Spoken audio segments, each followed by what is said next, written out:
Yeah, oh. Dati ako ay nalulong. Sabi nga nila lumaki ng porong. Sa huli di nakita, pinakita, pinitik pa. Kaya ako ay nakulong sa loob na di mo hinayaan makinig kahit minsan. Kalaban ng tingin sa mga kaibigan ko. Ano ba mga pinanindigan mo? Di ko pinipilit ang sarili kung hindi kami pati. Para pagdating sa huli wala na loob na nakautang. Di ko kayang tanggapin kung sabi niya nagkulang. Ganito ako nilako ng mga magulang. Sa mga alam ko na maraming pagkukulang. Pati na sa bagay na hirap kong harapin ang anyo na nakawala.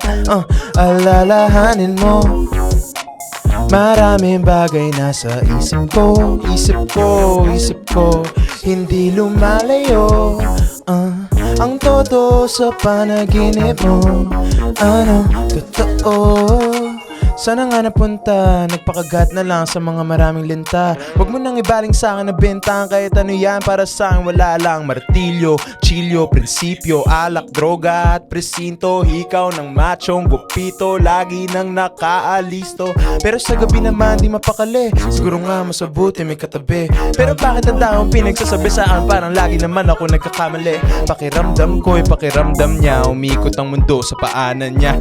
Napakakapal na mukha, tawa-tawa ka pa sa akin na alalahanin mo maraming bagay na sa isip ko hindi lumalayo.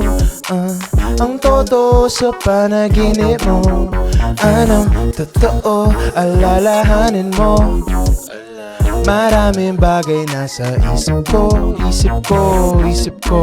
hindi lumalayo. Ang todo sa panaginip mo.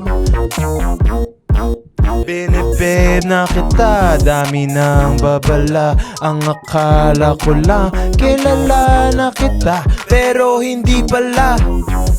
Pinaglaruan ng tiwala ko. Pero ngayon ay sigurado akong kilala na kita.